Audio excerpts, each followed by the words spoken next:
semaine dernière? Est-ce qu'il y en a qui ont préparé déjà la prédication à ma place, que moi je puisse m'asseoir aussi, puisque tout le monde savait ce sur quoi on prêchait ce matin? Donc je vous invite à prendre vos Bibles dans le livre de Ruth et on lira les versets 6 à 22, donc du chapitre 1 de Ruth. On va finir, si Dieu le permet, le chapitre 1 aujourd'hui.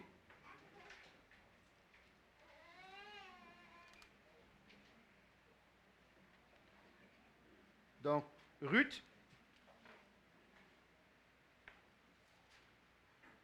chapitre 1, on lira les versets 6 à 22. Est-ce qu'il y a un frère ou une sœur qui veut nous lire ce matin la parole? Je se tenir debout et lire.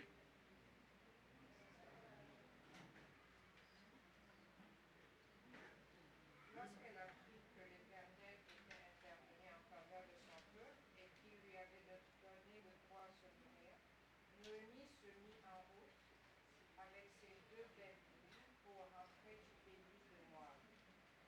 Elles quittèrent donc ensemble l'endroit où elles s'étaient établies et prirent le chemin du pays de Juda. Alors Noémie dit à ses deux belles filles, allez et rentrez chacune dans la famille de votre mère. Que l'Éternel soit bon pour vous, comme vous l'avez été pour ceux qui sont morts et pour moi-même. Qu'il vous donne à chacune de trouver le bonheur dans un nouveau foyer. Puis elle les embrassa pour prendre congé. Les deux jeunes femmes pleurèrent à gros sanglots et lui dirent, non, nous t'accompagnerons dans ta patrie. Noémie leur répondit, retournez chez vous, mes filles. Pourquoi viendrez-vous avec moi?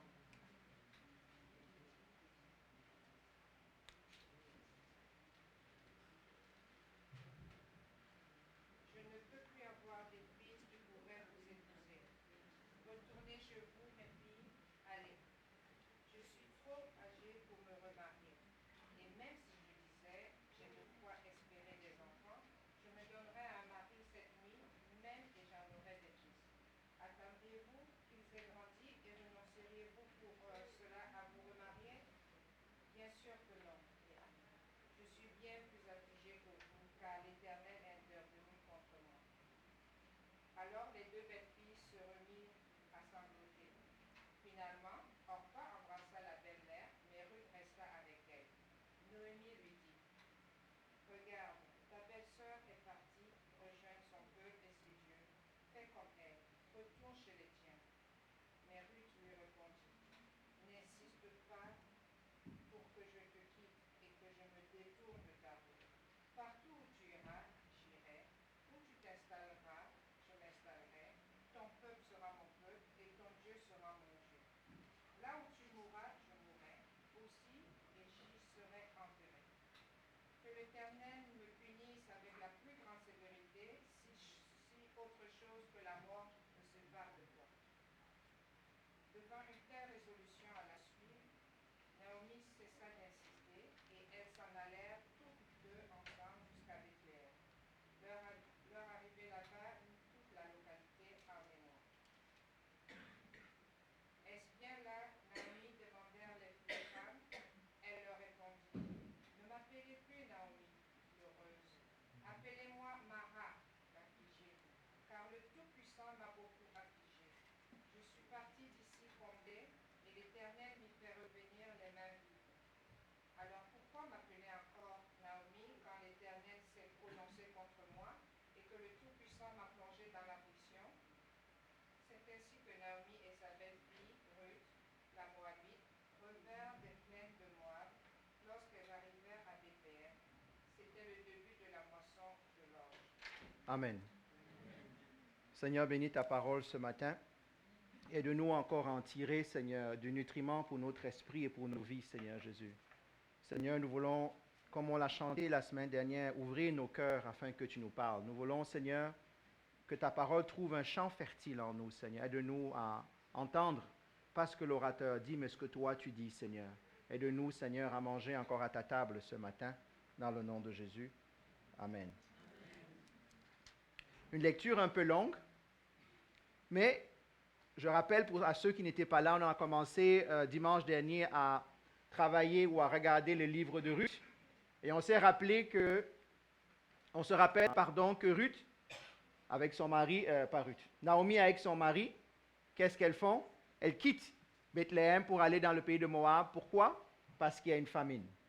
Et voilà que pendant la famine à Moab, l'abondance à Moab, elle perd son mari, elle perd ses 2 fils, et là voilà qu'ils se retrouvent toute seule avec 2 belles filles sur les bras, et la vie est difficile.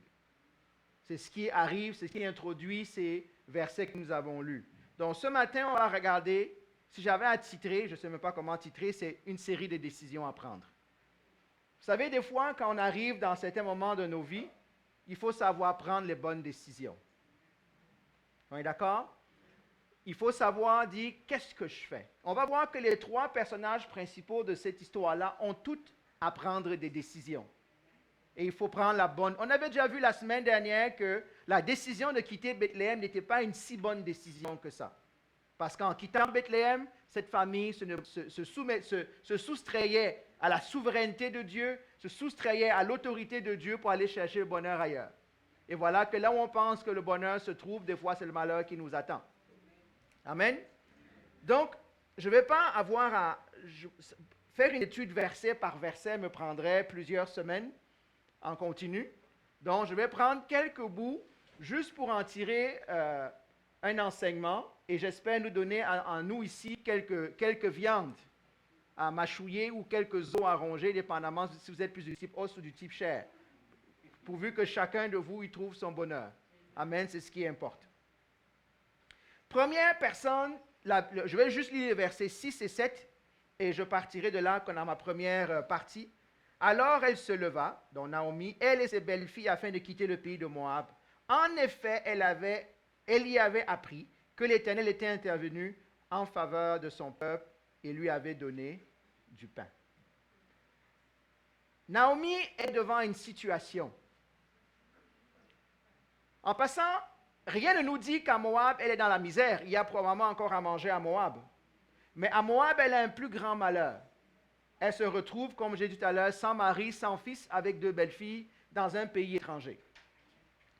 Vous devez savoir, premièrement, que la question de veuvage est une question très compliquée dans la culture de cette époque-là, et même dans certaines autres traditions encore jusqu'à aujourd'hui. Quand une femme est veuve, elle n'a plus de protection, elle n'a plus rien, elle n'a plus de pourvoyeur, ça devient très compliqué. Imaginez en plus être veuve dans un pays étranger. Amen? Donc, Naomi a une décision à prendre. Est-ce que je reste ou est-ce que je rentre? Pourquoi c'est une décision compliquée? Parce qu'elle est partie un peu, je ne dirais pas de la mauvaise manière, parce qu'on ne dit pas qu'elle est partie en insultant les personnes, mais elle est partie en espérant un avenir meilleur. Et là, voilà qui doit revenir potentiellement dans le malheur. Mais elle prend quand même la décision. Donc la première leçon que ce texte nous donne, que Naomi nous donne, c'est d'être courageux des fois de prendre la bonne décision. Qu'est-ce que j'entends par là? Vous savez, des fois dans nos vies, on a avancé dans une situation qu'on pensait qui était la bonne, et on arrive quelque part et ça ne marche plus. La question est, quand tu te rends compte que ça ne marche plus, qu'est-ce que tu fais?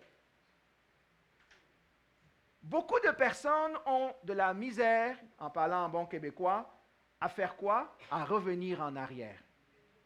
Beaucoup de personnes ont la difficulté à admettre à eux-mêmes d'abord qu'ils ont pris une mauvaise décision. Et une fois qu'ils ont pris cette décision-là, maintenant revenir en arrière, un autre problème, c'est comment je vais me présenter devant les autres. Comment les autres vont m'accueillir. Est-ce que ça vous dit quelque chose? Est-ce que ça vous est déjà arrivé vous avez pris une décision, mais rendu à mi-chemin, vous vous rendez compte que, wow, si ça continue comme ça, hein, si la tendance se maintient, ça va aller mal. Mais des fois, qu'est-ce qu'on fait? Par honte, par orgueil, par tout ce que vous voulez, peur du regard des autres, on décide quand même de faire quoi? De fermer les yeux, de continuer d'avancer. Même si on sait, on se dit, oui, ça va aller mieux tout à l'heure.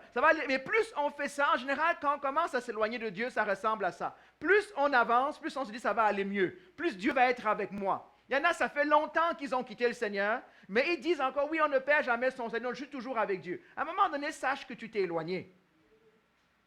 Est-ce qu'on est d'accord? Parce que Naomi s'est éloignée de Dieu.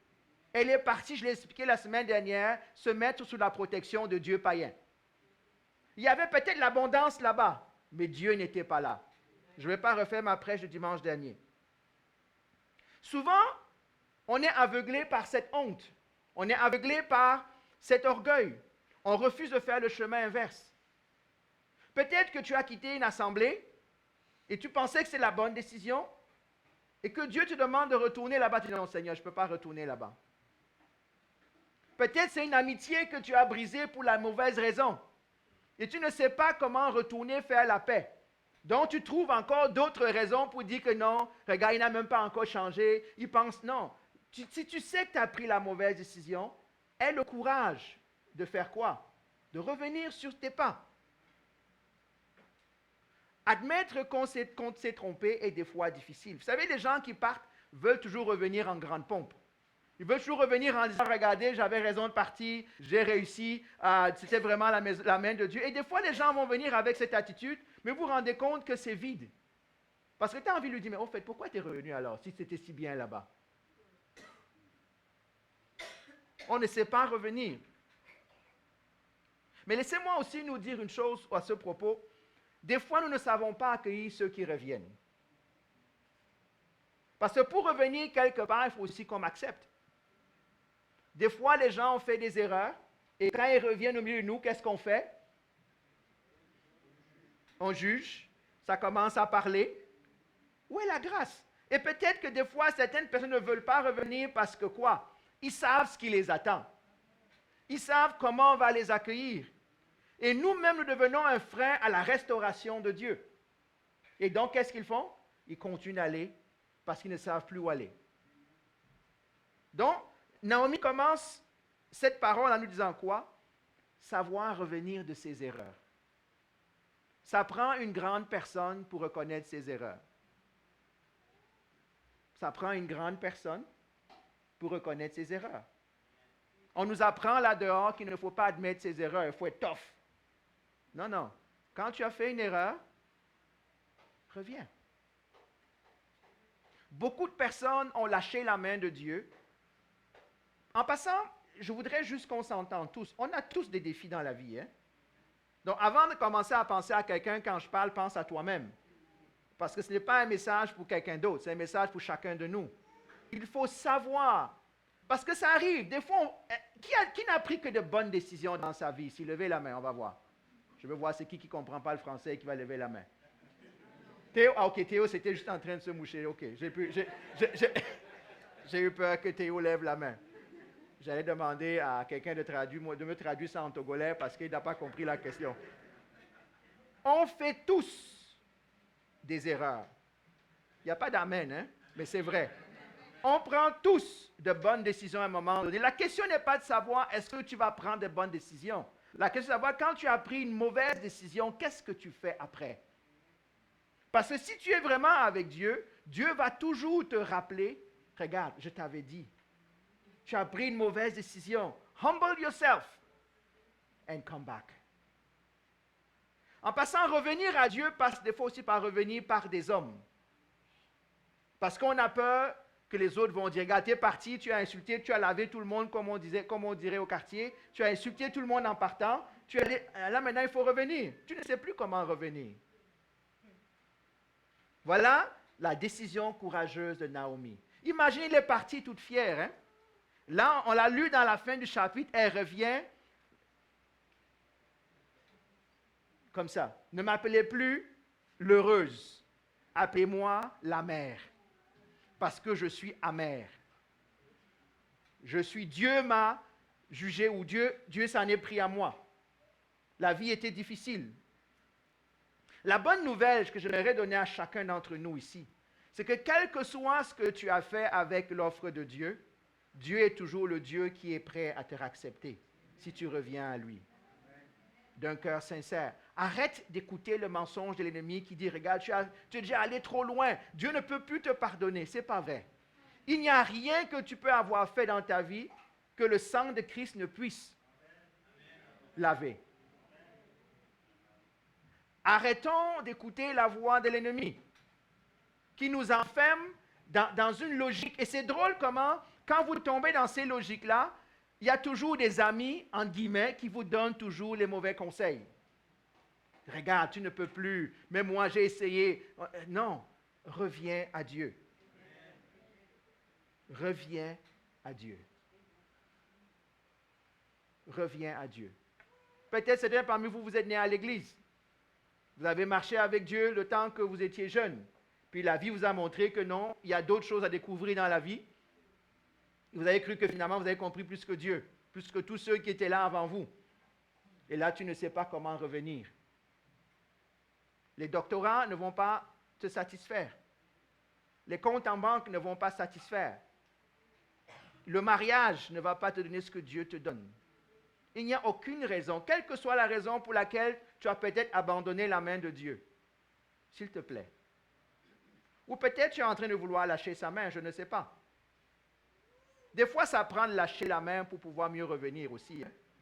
On va en parler tout à l'heure. Donc, dans ce sens, Naomi est un peu comme l'histoire du fils prodigue qui sait partir, qui sait mal partir, mais qui sait bien revenir. Amen.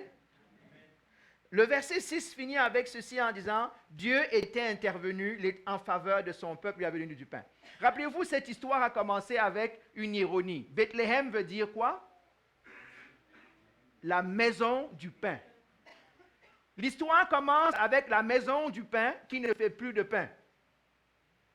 Je vous ai dit des fois, vous pouvez être dans l'endroit où Dieu, ce n'est pas parce que vous êtes où Dieu vous a mis qu'il n'y aura pas de désert. Hein? Ce n'est pas parce que vous êtes en train de faire la volonté du Seigneur qu'il n'y aura pas de difficultés. Mais dans ce temps-là où la maison du pain ne produit plus le pain, fais attention, ne lâche pas la main de Dieu. Ne quitte pas Dieu. C'est ce qui est arrivé à Naomi et à sa famille. Ils se sont dit comme il n'y avait plus de pain, à Moab était meilleur, ils sont partis. Mais en partant là-bas, le manque de pain est devenu une perte de famille. Ils ont perdu toute la famille. Mais rappelez-vous, la Bible finit ici en disant, Dieu est souvenu, il est intervenu en faveur de son peuple. Et le pain a recommencé à être produit à Bethléem. Il y a une saison dans ta vie où Dieu va arrêter la fabrique de pain. Mais rappelle-toi une petite chose. Rappelons-nous ensemble une petite chose. Ça ne va pas durer pour l'éternité. S'il y a le pain qui s'arrête, il y a des raisons. Et au travers de cette production de pain-là qui s'arrête, Dieu, il va travailler. Si nous le laissons travailler. Donc peut-être que tu es dans une saison où tu te dis, ça va mal, c'est sec, c'est le désert. Rappelle-toi que Dieu est aussi le Dieu du désert. Il n'y a pas beaucoup d'amen, mais c'est la vérité. On a dit tout à l'heure que Dieu est souverain. Il est souverain dans les hauts et dans les bas de chacune de nos vies. Il n'est pas le Dieu des montagnes seulement, il est aussi le Dieu des vallées. Il est aussi le Dieu des profondeurs. Donc, quel que soit l'endroit où la vie, où le cheminement va t'amener dans la vie, rappelle-toi une chose, Dieu est partout. Il est avec toi. Il faut juste le voir et le savoir. Amen. Arrêtons d'écouter la parole de l'ennemi qui dit que Dieu nous a abandonnés. La Bible fait une promesse à ses enfants. Dieu n'abandonne aucun des siens. Est-ce que tu le crois? Dis-le à ton voisin ou à ta voisine. Dieu n'abandonne pas les siens. He doesn't leave alone his own. He go after them. Dieu n'abandonne pas les siens. Ce sont les siens qui peuvent l'abandonner, mais Dieu n'abandonne pas les siens. Donc, quel que soit l'endroit où tu te trouves, si tu penses que Dieu t'a abandonné, c'est que tu regardes au mauvais endroit. Amen. Quel que soit, je rappelle ce que le psaume 23 nous dit, dans la vallée de l'ombre de la mort, qu'est-ce qui me réconforte? C'est la présence de Dieu qui me réconforte, parce que le berger est là, même dans la tempête. Le bâton et la houlette, c'est ça qui me réconforte. La présence de Dieu me réconforte encore. Je ne suis pas sans ressources. Tu n'es pas sans ressources. Taisons cette voix de l'ennemi là, qui dit Dieu t'a abandonné. Regarde. Et souvent là, comment ça marche? Des fois, ça peut être à cause d'une mauvaise décision, un péché. L'ennemi va commencer, tu vois, tu as pris une mauvaise décision, tu n'es même pas chrétien. Ah, quelqu'un comme toi, Dieu ne peut plus rien faire avec toi. Regarde toutes les erreurs que tu as passées. Moi, j'aime en anglais. Tell him you are a liar. Dis-lui, tu es un menteur. Ton nom est mensonge. Ta nature est mensonge. Dis-le lui. Dis-lui qu'il est menteur. Dieu ne m'a pas abandonné. C'est peut-être moi qui ai lâché sa main, mais je rends grâce à Dieu qu'il a encore son œil sur moi. Amen. Amen. C'est ce que Naomi nous apprend dans ses premiers versets. Ensuite, on voit donc la conversation. Naomi qui se lève et qui rentre. Elle dit à ses belles-filles, je rentre à la maison. Qu'est-ce que les belles-filles font naturellement? Elles se lèvent et elles la suivent. Mais là maintenant, il va y avoir différentes choses. Donc au verset 8, la Bible dit, Naomi dit à ses belles-filles, à ses deux belles-filles, allez-y, retournez chacune dans la famille de votre mère, que l'Éternel agisse avec bonté envers vous, comme vous l'avez fait envers ceux qui sont morts et envers moi. Que l'Éternel fasse trouver à chacune du repos dans la maison d'un mari. Première chose que je veux dire, je ne vais pas enseigner sur le mariage, la maison du repos. Le mariage, la Bible nous dit que le mariage est une maison du repos. Pour une femme, pour un homme, c'est différent. Le repos. Trouver un endroit où on va se reposer. Reposer ne veut pas dire ne rien faire. Reposer veut dire... Ah, il y en a qui pensaient, j'avais dit que vous étiez partis pour... C'est pas ça, c'est pas le Club Med.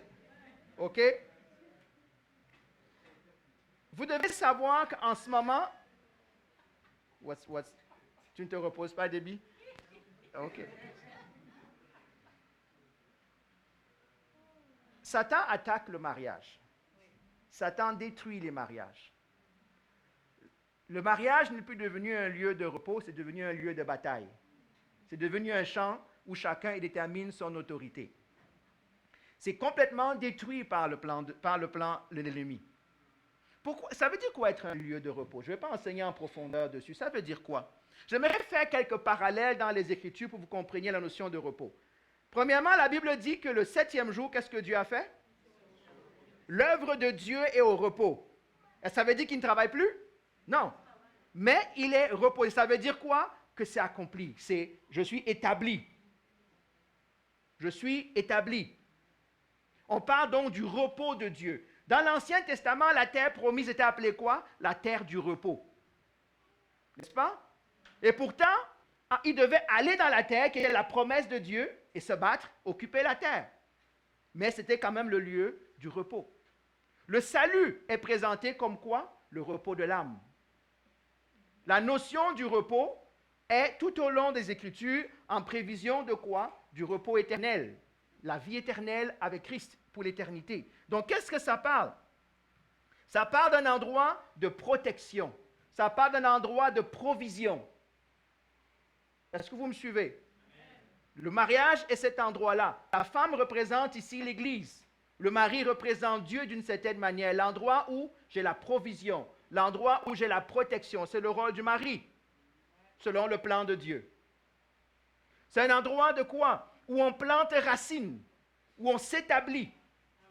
Un des défis qu'il y a dans beaucoup de mariages, c'est restless. On ne sait pas ce qu'on va faire. Ce n'est pas sûr. On n'est pas capable de.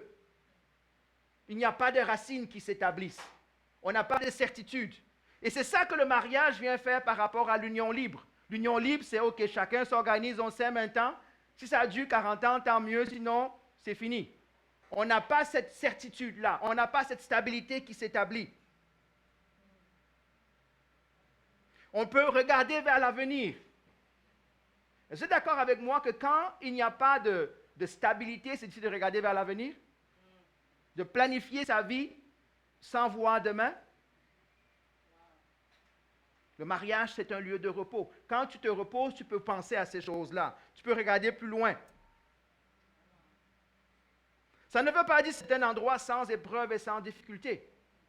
On peut être en repos au milieu de la bataille. Amen. On peut être en repos, mais on a besoin de ça. On a besoin de cette stabilité-là.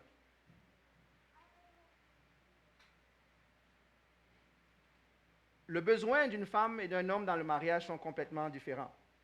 Et Dieu nous rappelle ici dans ce texte-là, c'est ce que Naomi dit. Pourquoi est-ce qu'il appelle ça le lieu de repos terre à terre en passant? C'est qu'une femme qui n'est pas mariée, surtout si elle est veuve, rappelez-vous ce que j'ai dit tantôt, elle n'a plus de protection. Elle n'a plus personne pour pourvoir. Elle n'est pas capable, la traduction que notre sœur a lue, de pouvoir bâtir une forme de bonheur. Une relation entre un homme et une femme qui est instable, qui n'est pas encadrée correctement, est une relation qui va à tout vent de la vie. Les hauts et les bas. C'est un endroit de fidélité. Si tu es marié et que ta femme ne sait pas si tu es fidèle ou pas envers elle, elle ne va pas être en repos. On dira l'inverse est aussi vrai. C'est un lieu où on veut être en repos. Est-ce que ça va? Je ne veux pas aller plus loin, ce n'est pas mon but ce matin. Qu'est-ce que Naomi nous apprend d'autre? Rappelez-vous que Naomi est affligée. Mais Naomi va faire preuve d'altruisme. C'est quoi l'altruisme? De générosité, de penser à l'intérêt de l'autre avant de penser à son propre intérêt. Comprenez bien ce qui se passe. Naomi est certainement d'un âge avancé. On est d'accord? Elle a perdu son mari, elle a perdu ses 2 fils, il ne lui reste que de belles filles. Théoriquement, et selon la tradition, ce sont maintenant ces belles filles-là qui doivent s'occuper d'elle. La seule ressource qu'elle a, c'est que ces belles filles travaillent pour elle, l'entretiennent d'une certaine manière. Mais voilà Naomi qui dit, au-delà de mon besoin à moi, je veux d'abord me préoccuper du besoin de mes belles filles. Et c'est ce qu'elle leur dit, écoutez, je suis contente. C'est pour ça qu'en passant les belles filles, dès que Naomi dit qu'elle s'en va, on l'a lu tout à l'heure, elles font quoi? Elles se lèvent et la suivent. Aujourd'hui, ça ne se passerait pas comme ça. Hein? Ciao, mamie. La route, c'est par là. La route, c'est par là. Ne te trompe pas, hein? Ne reviens pas, fais pas demi-tour, c'est par là. Non, elle se lève. Orpa et Ruth se lèvent. Et ça prend que Naomi leur dise quoi? OK, vous m'avez fait du bien jusqu'à présent. Même après la mort de mes 2 fils, vous êtes restés avec moi. Mais là où je m'en vais, ça va être encore plus difficile pour vous. Parce que vous allez aller dans un pays qui n'est pas le vôtre.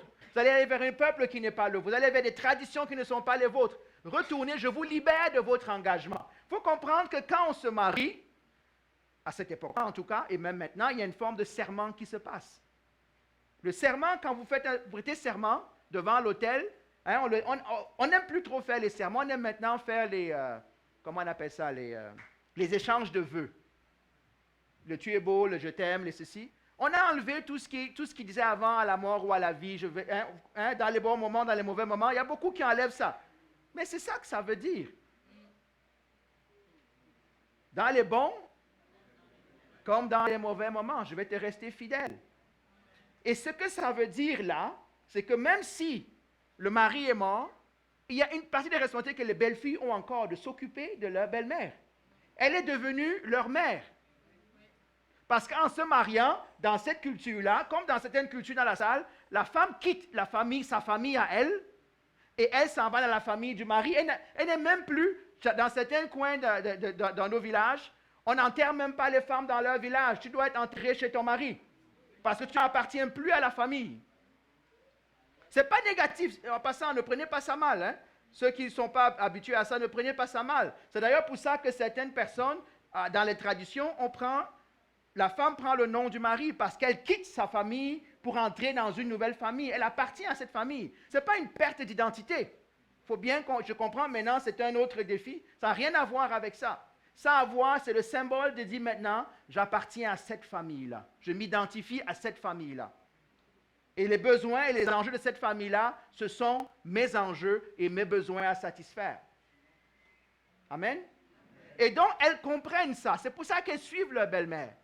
Et la belle-mère va dire maintenant, non, c'est bon, vous avez bien fait, mais moi, je voudrais que vous trouviez encore le bonheur. Vous êtes assez jeune pour qu'il y ait quelqu'un, un homme qui pourvoit encore à vos besoins, que vous trouviez du repos. Parce qu'elle dit, elle va appliquer une loi qui s'appelle le Lévirat. Quand un frère va mourir sans enfant, normalement, c'est le petit frère qui devrait épouser la veuve pour pouvoir donner un enfant, pour pouvoir garder la lignée du grand frère. Mais elle dit, regarde, même si je suis déjà assez vieille, je ne peux plus avoir d'enfant. Et même si aujourd'hui Dieu me donne un enfant par miracle, ou deux, allez-vous attendre pendant combien d'années pour pouvoir qu'il grandisse et pour que je puisse au moins vous redonner ce bonheur-là? Elle dit non, ce n'est pas juste et ce n'est pas adéquat. Donc je vous libère de votre serment. Et elle dit donc, allez-y. Qu'est-ce qu'elle nous apprend, Naomi, ici? Vous savez, des fois, dans nos difficultés, on devient égocentrique. Vous voulez que je répète? Dans nos difficultés, on devient nombriliste. Dans nos misères, on ne pense qu'à soi. On veut que les autres nous donnent, mais on ne veut rien donner. On veut l'attention de tout le monde, mais on veut donner l'attention à personne. Naomi nous montre que non. Dans le message biblique, ce n'est pas parce que des choses vont mal que je vais m'enfermer chez moi et que c'est tout le monde qui doit m'appeler pour savoir comment je vais. Non, tu vas mal, appelle les autres, leur pose la question, comment tu vas? Est-ce que je peux prier que Dieu, que ça aille encore mieux pour toi?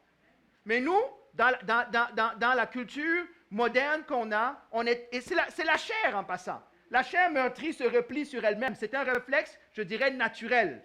Mais spirituellement, Naomi nous montre qu'on doit briser ces réflexes-là dans nos vies. Il y en a qui, quand ça va mal, disparaissent de la surface de la terre. Elles n'apparaissent, ces personnes-là, que quand ça va bien. Pour différentes raisons qui ne sont pas bonnes. Ah, les gens vont voir que j'ai des problèmes. Tout le monde a des problèmes dans la vie. Regarde ton voisin ou ta voisine. Je suis sûr qu'elle a des problèmes et tu ne sais pas. Ou il a des problèmes et tu ne sais pas. Ce n'est pas parce que je passe par des moments difficiles que je fais la baboune et que toute la République doit savoir que ça va mal dans ma vie. Amen? C'est parce que ces gens-là, quand ça va bien, tout le monde sait que ça va bien. On est d'accord? Le sourire est jusque-là, ça parle et ça écrase tout le monde. Non. Naomi nous rappelle que même au sein de la difficulté, on doit être aussi intéressé par l'intérêt de l'autre. Je sais que j'ai mis intérêt 2 fois, j'insiste. Et c'est ça l'esprit de Christ. C'est ça l'esprit en Christ. Ce n'est pas quand ça va mal, tout le monde s'occupe de moi, ne pensez qu'à moi. Pasteur, prie pour moi. Doyen numéro 1, prie pour moi. Ancien numéro 4, prie pour moi. Je vais envoyer ça à Radio-Canada. J'ai besoin. Non, mais il y en a, je vous assure, quand ça va mal, là, tout le monde est au courant. Tout le monde. Sujet de prière, ça ne manque pas. Quand ça va bien, c'est fini. C'est fini. Parce que c'est me, myself and I. Naomi nous rappelle que ce n'est pas à propos de me, myself and I. Même quand ça va mal. Rappelle-toi une chose en passant. Quand ça va mal, il y a quelqu'un pour qui ça va mal aussi, hein, à côté de toi. Peut-être la personne à qui tu demandes de prier pour toi, ça va pire que toi. Hein? Tu sais ça?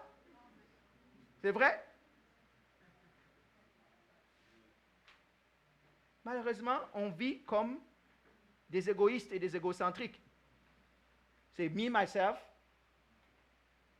et ça s'arrête là. Non. Maintenant, devant Naomi qui a libéré Orpa et Ruth de leur serment, vont maintenant se passer les grandes décisions pour Orpa et pour Ruth. Rappelez-vous que quand vous prêtez serment, ou quand vous vous engagez envers quelqu'un, si la personne vous libère de l'engagement, il faut aussi que vous décidiez que vous vous libérez de cet engagement-là. Est-ce qu'on est d'accord? C'est bidirectionnel. Ça va dans les deux sens. Qui peut me rappeler ce que veut dire le mot Orpa? Je l'ai dit la semaine dernière. Que veut dire le nom Orpa? Ah. Sauve-nous, sauve-nous. Défection. Orpa veut dire défection. Et que veut dire Ruth? Attachement. Compassion. Donc, les deux, je vous ai dit que dans la parole de Dieu, soyez intéressés par les noms. Donc, qu'est-ce qui va se passer? Défection va faire quoi? Va faire défection. Attachement va faire quoi? Va rester attaché. On n'a plus besoin de lire le reste. Orpa va dire, ma belle maman, tu ne sais pas depuis combien de temps j'attendais que tu me dises ça. Il est temps pour moi de voler de mes propres ailes. il est temps que je m'en aille. Pendant que attachement va dire quoi? Même si tu me secoues comme ça, je vais rester collé à toi. Tu ne peux pas. Moi, je n'ai jamais pensé te quitter, malgré tout ce qui se passe. Orpa se range aux arguments de Naomi et elle s'en va vers quoi? Vers le bonheur. Le bonheur à court terme, le bonheur qu'elle voit et qu'elle connaît. Ça ressemble à la décision de qui? Ça ressemble à la décision que la famille prend au début. Hein? C'est une décision qui est basée sur l'intérêt propre. Alors que Naomi, qu'est-ce qu'elle va faire? Ruth, elle va rester attachée. Dans le livre de Galates, on nous dit que Agar et Sarah représentent deux choses. La Jérusalem céleste pour Sarah et la Jérusalem terrestre pour Agar. La même chose, Orpa va représenter l'intérêt du monde par rapport à Dieu, alors que Ruth va représenter l'attachement à Dieu. La question est, nous ressemblons plus à laquelle des deux? Vous savez, des fois, dans nos vies, des fois, Dieu va nous laisser le choix. Des fois, Dieu va te dire, OK, fais comme tu veux. Comment vous interprétez le fait comme tu veux de Dieu? Comment interprétons-nous le fait comme tu veux de Dieu? On a quelques ados dans la salle, dès que les parents, on a demandé beaucoup de choses, et quand les parents disent fais comme tu veux, ça veut dire quoi? OK, je vais faire maintenant comme moi je veux. C'est ce qu'Orpa fait. Ce n'est rien de nouveau en passant. Hein? Jésus-Christ, quand les disciples vont venir voir Jésus, ils vont dire, ah, c'est difficile. Il y en a qui vont partir. Qu'est-ce que Jésus va dire aux 12? Vous ne les suivez pas? Ils ont le choix de partir. Mais qu'est-ce qu'ils disent? On va aller où? Tu as les paroles de la vie. Amen? Comment sommes-nous devant les choix que Dieu nous donne? Est-ce que le choix que Dieu nous donne l'excuse de retourner à ce qu'on a envie vraiment de faire? Ou est-ce qu'on va quand même rester attaché à ce qu'on sait que Dieu attend de nous? Vous comprenez ma question? Vous voulez que je répète? OK. Si Dieu te dit maintenant fais comme tu veux, est-ce que tu vas choisir ce que toi tu as envie? Ou est-ce que tu vas choisir ce que tu sais qui va plaire à Dieu? Ne répondez pas vite, hein? Ne répondons pas vite. Parce que si on regarde nos vies de tous les jours, on a souvent fait le choix d'Orpa et non pas le choix de Ruth. Hein? Il y a beaucoup de petites décisions qu'on a prises dans nos vies qui sont plus des choix d'Orpa que des choix de Ruth.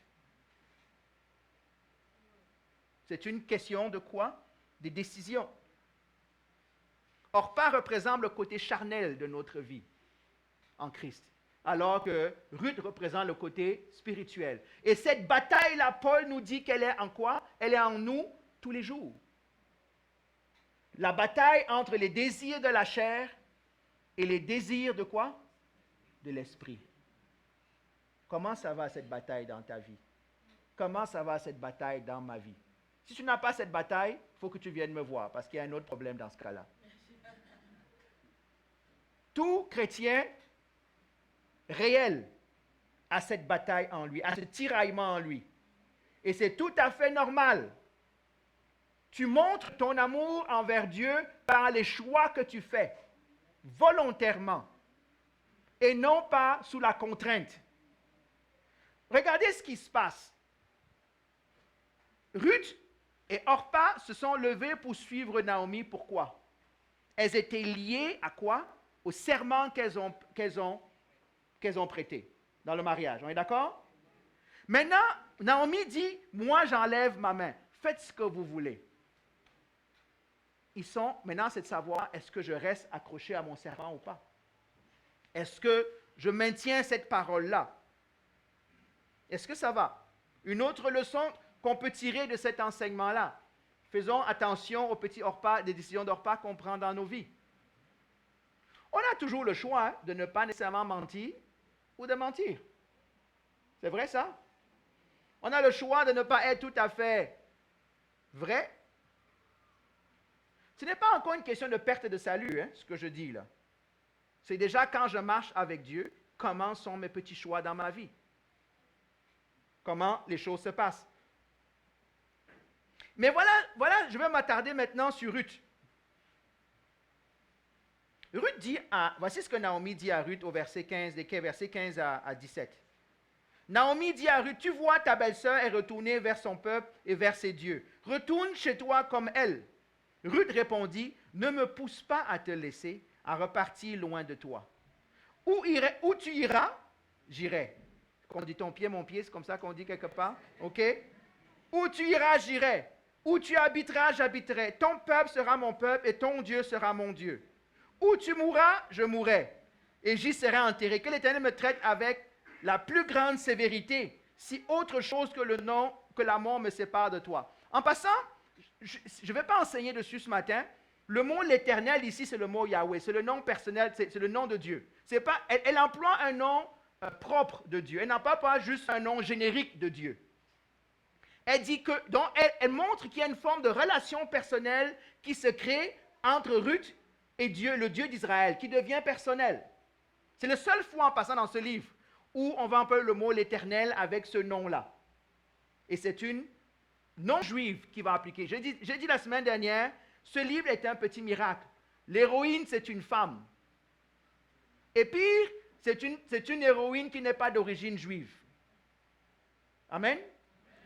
Donc, elle dit quoi? Arrête de me déranger. Moi, j'ai décidé qu'on part, on s'en va. J'aimerais,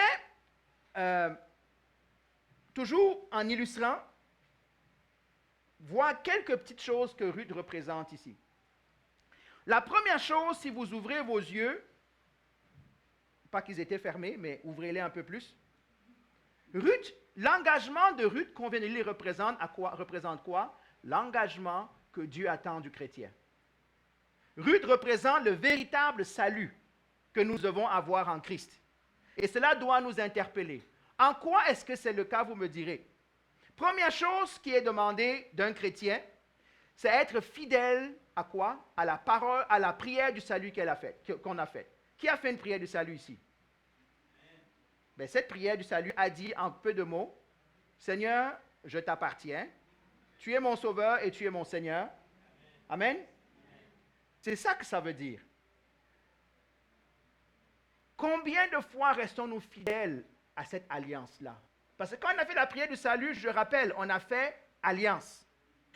Ruth est restée fidèle à quoi? À l'alliance de son mariage. Elle a dit, quel que soit ce qui se passe, moi, cet engagement-là va tenir pour le meilleur et pour le pire. Est-ce que notre engagement avec Dieu tient pour le meilleur et pour le pire? Ça, c'est une question que chacun de nous doit répondre.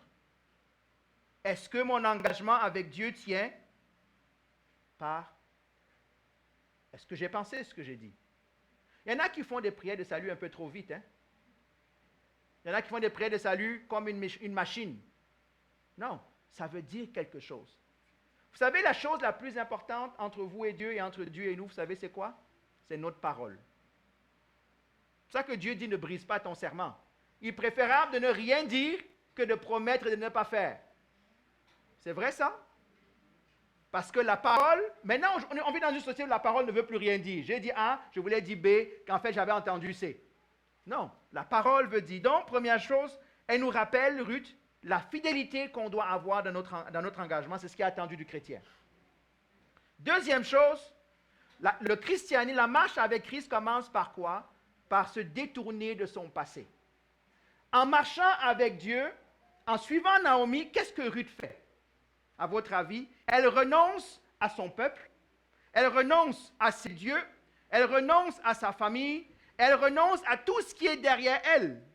Elle ne dit pas que c'est bon ou pas bon, c'est pas ça. Souvent les gens disent, oui, mais moi je n'ai pas envie de lâcher ça, c'était bon. Ce n'est pas une question de trier, c'est d'abord une question de quoi? De se détourner d'une autre direction. Ruth, elle renonce. Elle dit quoi? Ton Dieu sera mon Dieu, ton peuple sera mon peuple, où tu vas habiter, ce sera ma maison. Moi, j'ai tourné le dos complètement à mon passé. Le défi qu'on a beaucoup en Christ, des fois, on n'a pas vraiment tourné le dos, on marche comme des crabes. Au lieu de marcher avec Dieu, on marche comme ça. Comme ça, on a encore un œil dans le monde, on a l'autre œil vers Dieu. On est capable de bénéficier des deux. Non. Ruth nous apprend que c'est vraiment 180 degrés. Tu tournes. Hein, il y a une chanson qui dit, je ne vais pas me retourner. Hein? Hein? No turning back. No turning back. Ne soyons pas des femmes de... Comment elle s'appelle, c'est que c'est transformé en sel? Les femmes de Lot. Parce que souvent, si on marche en Christ comme un crabe, non, on ne marche pas avec Christ, on marche avec personne. Il ne faut pas faire moitié-moitié. Elle nous apprend qu'on doit se séparer. Et des fois, ça va prendre, en passant, peut-être parmi vous, il y en a qui ont payé des prix chers à leur foi. Il y en a qui ont dû quitter leur famille. Peut-être vous ne savez pas. La personne qui est à côté de vous a peut-être dû tout quitter. Tu ne sais pas. Parce que des fois, certaines décisions t'amènent à prendre les conséquences aussi. C'est pour ça que Jésus va dire à certaines personnes, à qui il dit, viens, marche avec moi. Il dit, non, attends d'abord, je m'en vais ranger mes vaches. Attends d'abord, je m'en vais enterrer. Et Jésus dit, tu ne peux pas regarder en arrière en même temps que tu marches avec moi. Il ne dit pas de désacraliser, de ne pas se préoccuper de ça. Il dit, non, ton focus est là maintenant. Et si ça demande des fois de couper, il faut couper. Je ne sais pas si vous vous rendez compte ce que Ruth est en train de payer comme prix. Hein? Elle va partir dans un pays où elle est l'étrangère, où elle n'est pas la bienvenue nécessairement, parce qu'ils sont les ennemis d'Israël. Mais elle dit non, moi j'y vais quand même. Et donc la troisième leçon qu'on attend, je rappelle ce qu'on attend d'un chrétien. Dieu attend quoi? Être fidèle à notre engagement, à nous détourner de tout ce qui est derrière, de tout d'où on vient, mais aussi pour suivre la voie de Dieu, sans nécessairement savoir de quoi demain va être fait. C'est important. C'est ça la foi. Il y en a qui veulent marcher avec Dieu s'ils ont compris tout ce qui va arriver demain. S'ils ont tout compris. Si tout est clair. Laissez-moi vous dire une chose, vous ne pourrez jamais anticiper l'avenir. La marche avec Dieu, quand Ruth prend cette décision, est-ce qu'elle sait ce qui va lui arriver? Nous, on sait parce que l'histoire va nous dire, on est d'accord? Mais elle ne sait pas. Marcher avec Dieu, c'est accepter l'incertitude, c'est accepter l'inconnu. Pourquoi? Dieu est souverain. Vous avez dit tantôt que Dieu est souverain, bien il est souverain. Marcher avec Dieu, ce n'est pas seulement, ok, montre-moi les 40 prochaines années de ma vie avant que je dise oui. Non, non, il te dit, regarde, voilà, lève-toi aujourd'hui, marche. Pensez à Abraham. Quand il a dit à Abraham, lève-toi et suis-moi, Abraham ne savait pas du jour au lendemain où il allait. Gloire à Dieu, Dieu ne demande pas ça à chacun d'entre nous à cet extrême-là. Mais la marche avec Dieu à la base, c'est une marche où on quitte ce qu'on connaît comme confort, comme certitude, et on marche par la foi selon les directions de Dieu. Il y en a qui ont la difficulté avec ça aussi. Il y en a qui ont la difficulté avec ça. C'est ce que Ruth nous apprend d'une certaine manière. Restez fidèles. J'aimerais juste rappeler à ceux qui ont donné leur vie au Seigneur ici, si on ne vous a pas enseigné comme ça, que c'est ça les exigences de Dieu, bien on vous a trompé. L'exigence de Dieu, c'est que Dieu attend tout de vous. Dieu attend tout de moi. Pourquoi il nous a tout donné? La Bible dit que Dieu est un Dieu jaloux qui ne partage pas. Dieu ne veut pas te partager avec quelqu'un. Parce qu'il lui, il ne se partage pas entre toi et quelqu'un d'autre. Il est à toi entièrement, il est à moi entièrement. Et il attend la même chose de nous. Donc, on ne peut pas être entre deux eaux. Si on ne vous a pas enseigné comme ça, on ne vous a pas enseigné c'est quoi la marche avec Dieu. Est-ce que pendant ça, il y a des batailles, il y a des doutes? Oui, il y a des doutes, il y a des batailles, il y a des hésitations, il y a tout ça. Mais c'est ce que Dieu attend. C'est ce que Dieu exige. Qu'est-ce que Ruth nous enseigne? Après, je vais juste pour finir rapidement. Ruth refuse de faire comme Orpa. Sa belle-mère dit ceci. Regarde, ta belle-sœur a déjà dit, est déjà retournée, fais comme elle. Combien d'entre nous font comme les autres? Ce qu'on appelle peer pressure, hein, la pression des pairs. Combien d'entre nous font parce que les autres ont fait? Marcher avec Dieu ne dépend pas de nombre. Ça ne dépend pas de ce que les autres font. Ça dépend de quoi? De ce que Dieu attend de moi. Ça dépend de mon engagement envers Dieu. Amen. Et il a dit à sa belle-mère, arrête de me citer Orpa. Ça, c'est son histoire à elle. Tu régleras ça avec elle. Moi, ça ne m'intéresse pas la décision qu'elle a prise. Ce n'est pas dépendant d'eux. Ce n'est pas si X fait ça et Y fait ça, alors moi aussi. Non, il dit moi, c'est one-on-one. C'est entre toi et moi. Ça n'a rien à voir avec les autres. Ta marche avec Dieu, c'est entre toi et Dieu. Sois fidèle à cet engagement-là. Et même, je dis même dans l'église, des fois on va tomber dans des mouvements où on commence à faire des choses, puis tu dis oui, mais les autres églises le font aussi, d'autres chrétiens font aussi. Ce n'est pas parce que les autres chrétiens le font que c'est ce que Dieu veut. Ok, il y a peu d'amen, mais ce n'est pas grave. Ce n'est pas grave. Amen pour moi-même, comme disait quelqu'un. Ruth représente aussi quoi? La fidélité à la parole donnée. Vous voulez que je répète ça? She's a woman of her words.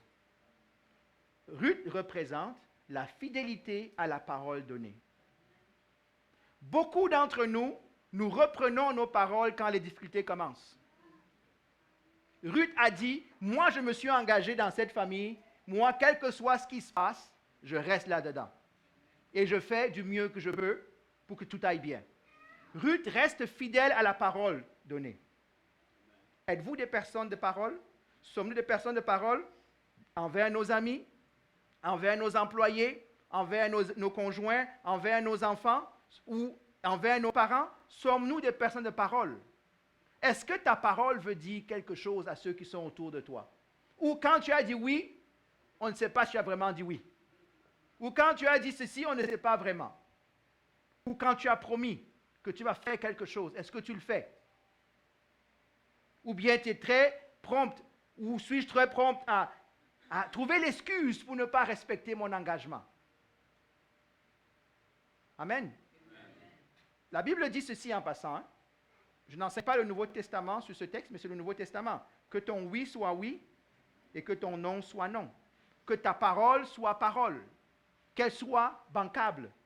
Dieu dit, je veille sur ma parole. Pourquoi? Pour l'accomplir. Vous savez pourquoi Dieu veille sur sa parole pour l'accomplir? Parce que la crédibilité de son nom est attachée à sa parole qu'il a donnée. Parce que si Dieu manque à sa parole, alors il n'est plus Dieu, il n'est plus crédible. Des fois, ça arrive qu'on ait pris une décision. Prenons, on lisait l'histoire d'Israël. Rappelez quand ils se font duper par un peuple qui dit, on vient de très loin, ne nous massacrez pas. Et quand ils se rendent compte qu'ils les ont dupés, ils n'ont pas dit, ah, vous nous avez menti avant qu'on prenne l'engagement, alors c'est fini notre engagement. Qu'est-ce qu'ils ont fait? Ils ont tenu leur parole, malgré le fait que c'était à leur désavantage. Des fois, nous gardons nos paroles seulement quand elles sont à notre avantage. Ça, c'est l'esprit du monde. Si tu as donné ta parole, mon ami, respecte ta parole. C'est pour ça que la Bible dit qu'il faut tourner la langue 7 fois avant de donner sa parole. Mais une fois que ça a fini par sortir, ne demande pas où est le contrat, où est-ce que j'ai signé, c'était qui le témoin. Toi et moi, on sait ce que tu as dit. Et si ta parole ne suffit pas, ben, ça ne vaut pas la peine. Amen. Donc, Ruth nous rappelle aussi que quoi? Que peu importe d'où on vient, au propre comme au figuré, Dieu peut nous accueillir et nous pouvons nous attacher à lui. Ruth n'est pas née en se disant, moi, elle n'a connu l'Éternel qu'à travers son mari. Et même à travers, je ne sais pas, quel que soit l'endroit d'où tu viens, quelle que soit la vie que tu avais avant, Dieu ne regarde pas ça. Il n'y a rien. Quel que soit, vous savez, il y a une excuse dans la société maintenant qui dit qu'on est conditionné par notre passé. Vous connaissez ça, non? Quand on accuse quelqu'un de quelque chose, bon, on va trouver toutes les circonstances atténuantes. Son papa l'avait insulté, sa maman l'avait frappé, on l'avait crié après lui à l'école. Je suis désolé pour toutes ces choses-là, on ne les encourage pas. On est quand même responsable de nos décisions. Est-ce qu'on est d'accord? Je suis responsable de ne pas trouver des excuses quand je marche avec Dieu. Quand je marche, quel que soit l'endroit d'où tu viens, quel que soit, peut-être ton voisin, tu ne connais pas son histoire, tu ne sais pas d'où il sort. Peut-être il sent bon aujourd'hui, mais hier il ne sentait pas si bon que ça. Tu ne sais pas. Peu importe. Ça n'a pas d'importance pour Dieu. Ruth nous rappelle cela.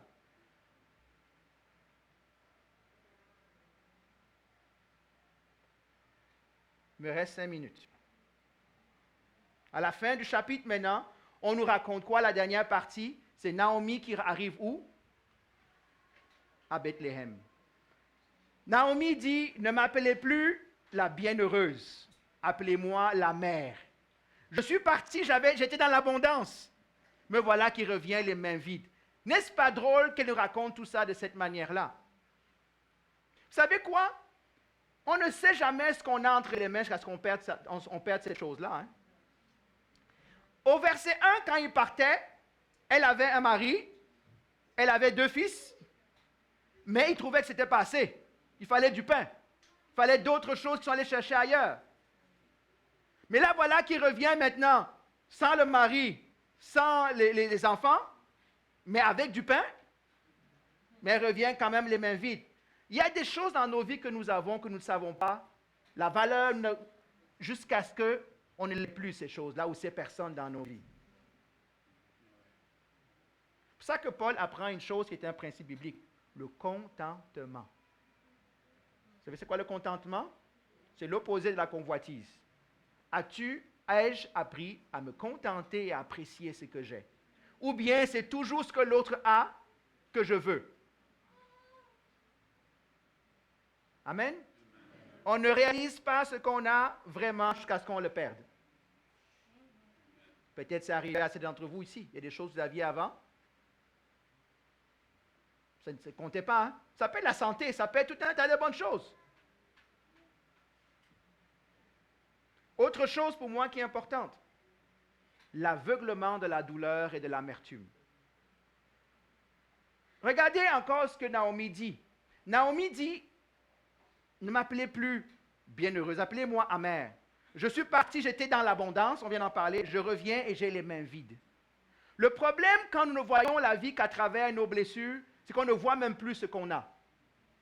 On analyse mal la situation. Naomi ne réagit que par rapport à la douleur qu'elle a dans le cœur et non pas par rapport à ce qu'elle devrait voir qui se passe. Pour elle, elle ne voit que la perte de son mari, que la honte de revenir sans enfant. Encore une fois, au départ, comme maintenant, elle a le même problème. Elle a beaucoup, mais elle ne voit pas ce qu'elle a. Qu'est-ce que tu as dans ta vie que tu ne vois pas? Tu te lamentes de ce que tu n'as pas. Tu vois seulement la douleur, tu vois seulement l'amertume, tu vois seulement les défis de la vie. Mais tu ne te arrives pas à réaliser qu'est-ce que tu as vraiment. Là, voilà qui revient et qui dit quoi? J'ai les mains vides. Est-ce qu'elle a les mains vides? Oui. Elle n'a rien de physique dans les mains. Mais elle a encore Dieu et elle a Ruth.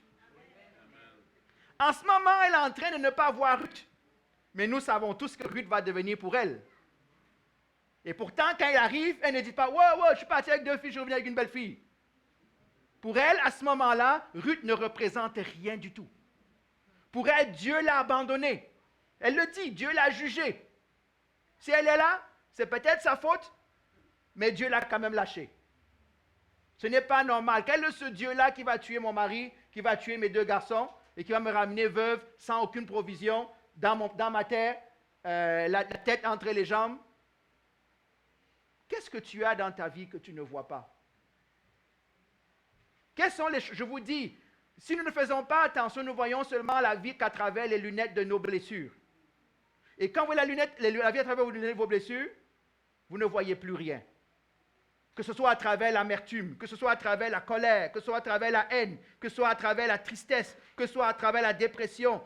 Quelles que soient ces situations-là, elles vont nous aveugler si on ne met pas le regard au bon endroit. On ne verra pas ce qu'on a.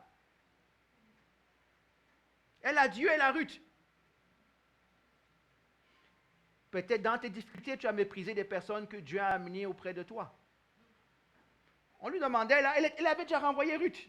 Elle ne se rendait pas compte, elle ne se rend pas encore compte de quoi? Du trésor que Ruth va représenter. Plus tard, elle va dire, ce n'est même pas elle qui va dire, tout le village, toute la ville va dire, Bethléem va dire, Ruth vaut plus que 1000 fils. Tu en as perdu 2, hein? Il vaut plus que tous les fils et tous les maris du monde. Quels sont les gens dans ta vie en ce moment que tu méprises? Parce que tu ne penses pas qu'ils amènent de la valeur dans ta vie. Parce que tu ne vois que les problèmes que tu as.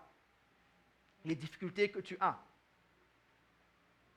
Peut-être que dans ces difficultés-là, Dieu a placé ces personnes-là autour de toi. Hein? Et tu ne t'en rends pas compte, c'est elles, ces personnes qui te soutiennent vraiment. Hein? Amen. Beaucoup de choses que je pourrais dire, je vais m'arrêter ici. Je n'ai même pas le temps de faire une étude verset par verset de ce texte-là. Vous voyez qu'on pourrait aller dig some golds in there. On pourrait aller gold mining, on pourrait aller déterrer. Il y a plein de petites choses. Moi, je vous invite. Vous savez déjà sur quoi on prêche. Allez commencer à méditer ce texte. Allez commencer. On a beau être dans l'Ancien Testament, ça parle de nos vies encore aujourd'hui. Mon but, c'est de vous donner à avoir envie d'avoir faim et soif de cette parole-là. Que quand nous la lisons, on soit capable d'appliquer à notre contexte. Pas, ah, ça c'est l'Ancien Testament, je vais lire comme ça ne me concerne pas. Non, ça nous concerne tous. On est tous des Ruth, on est tous des Orpa, on est tous des Naomi, on a tous ces besoins, on a tous ces défis, on a tous ces décisions qu'on prend. Juste tout le chapitre 1 n'est qu'une question de décision, bonne ou pas bonne. Ça a commencé par une mauvaise décision, la famille qui quitte. Ça continue par une bonne décision, Naomi qui accepte de revenir malgré le malheur. Ça recommence encore mauvaise décision, la défection fait défaut. Et l'amitié, l'attachement reste la bonne décision. Et je rends grâce à Dieu que lorsque Naomi est revenue à Bethléem, on ne l'a pas pointé du genre, hey, regarde celle qui était partie pensant qu'elle allait trouver le bonheur ailleurs. On a su faire quoi? L'accueillir. On a su lui ouvrir les bras. Ils étaient même plus enthousiastes qu'elle. La restauration d'un corps autour d'une âme blessée est importante. Amen? On va prier.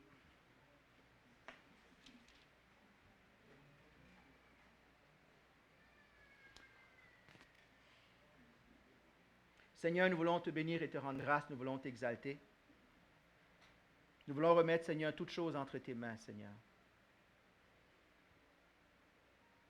Seigneur, tu connais la vie de chacun d'entre nous ici. Tu connais les décisions que nous prenons au quotidien, Seigneur. Nous aimerions te dire qu'on ne prend que de bonnes décisions, mais nous serions menteurs. Donc on va le dire tout de suite, Seigneur, nous prenons aussi de mauvaises décisions. Même des fois, plus de mauvaises décisions que de bonnes, malheureusement. Seigneur, aide-nous, premièrement, à reconnaître les mauvaises décisions qu'on prend. C'est déjà un premier pas. Aide-nous, Seigneur, ensuite, à savoir faire demi-tour et revenir, et de rebâtir encore, Seigneur. Il y en a peut-être parmi nous qui sont en plein milieu de ces décisions en ce moment, Seigneur. Parle-leur. Que cette parole leur parle. Qu'on arrête de s'entêter, Seigneur, à aller dans la mauvaise direction, Seigneur. Seigneur, je prie, j'implore ta grâce. Que cet aveuglement, cet entêtement-là soit brisé, Seigneur. Aide-nous à être plus des Ruth que des Orpas, Seigneur. Que les gens nous connaissent comme des personnes attachantes, qui sont fidèles à leurs paroles, qui marchent avec toi. Que tu nous reconnaisses comme cela, des gens qui marchent spirituellement avec toi, et pas seulement des Orpas qui retournent dans le monde, qui font défaut lorsque, Seigneur, l'occasion se présente, Seigneur. Aide-nous à être des personnes de parole. Moi, je veux être un homme de parole. Je veux que mes frères et sœurs soient des hommes de parole et des femmes de parole, Seigneur. Qu'on soit des personnes de peu de mots, mais lorsque ces mots sortent, Seigneur, que ces mots-là aient un poids et une importance, Père Tout-Puissant. Seigneur, je te bénis. Je te bénis parce que tu es souverain. On n'en a pas parlé dans la prédication, mais c'était là. Malgré le fait qu'il y ait eu des désobéissances, malgré le fait qu'il y ait eu des abandons de notre part, toi, tu restes fidèle. Toi, tu restes souverain, Seigneur Jésus. Père, je prie que nous restions attachés à ta souveraineté, Seigneur. Que comme Job, Seigneur, nous reconnaissions que dans le malheur ou dans le bonheur, Dieu est souverain et Dieu règne, Seigneur. Oh Père, je te bénis et je te rends grâce. Je te bénis et je te glorifie, Seigneur. Père, il y en a peut-être parmi nous qui sont blessés. Ils ne voient en ce moment la vie qu'à travers leurs blessures, à travers leurs échecs, à travers, Seigneur, toutes ces choses, Papa. Je prie pour briser ces mensonges-là et qu'ils puissent vraiment garder le regard sur toi et apprécions ce qu'on a, Seigneur, et apprécier ce que tu as mis dans nos vies, Seigneur. Les choses, les personnes, les circonstances. Que tu nous aides à grandir au travers de cela, Seigneur, et à marcher, Seigneur, en tête haute, pas à cause de nous, mais à cause de Christ qui travaille en nous, Seigneur. Pas à cause de notre fidélité, mais à cause de ta fidélité. Pas à cause de notre justice, mais à cause de ta justice, Seigneur Jésus. Père, nous voulons te prier encore. Touche et guéris les cœurs. Libère-nous de ces ténèbres sur nos vies, Seigneur, Papa. Ô Dieu de gloire, je prie, Seigneur, Que comme Noé, qu'on apprenne à lever les yeux au ciel vers toi seulement. Comme on l'a chanté tout à l'heure, lever les mains, Seigneur, Papa, juste vers toi, Seigneur, pour t'adorer, Seigneur. Parce que tu as dit en toutes choses, il faut te donner grâce. Il faut te louer et t'adorer, Seigneur. Je te bénis et je te magnifie, Seigneur Jésus. Merci parce que tu nous rappelles que quel que soit l'endroit d'où nous venons, où nous sommes, aucune porte ne peut se fermer quand on vient à toi, Seigneur. Tu nous accueilles, Seigneur. Tu nous donnes tout ce que tu es. Aide-nous aussi à te donner tout ce que nous sommes, Seigneur. Sois béni, mon Dieu, et sois glorifié. À toi la majesté, à toi l'honneur et à toi la gloire, Seigneur. Que cette parole ne parte pas sans produire du fruit dans nos vies. Que le malin ne vienne pas voler cette parole dans ma vie et dans la vie de mes frères et sœurs ici, Seigneur. Mais qu'au contraire, Seigneur, qu'elle produise du fruit 30, 60, 100 fois, Seigneur. Afin, Seigneur, que ta gloire soit manifeste, Seigneur. Merci parce que tu es encore un Dieu qui jusqu'aujourd'hui parle dans nos vies et dans nos circonstances, Père Tout-Puissant. Sois élevé et sois magnifié. Dans le nom de Jésus, Amen. Amen. Soyons bénis, soyez bénis. Amen. S'il y a besoin de prière ou de discussion, de poser des questions, je suis disponible.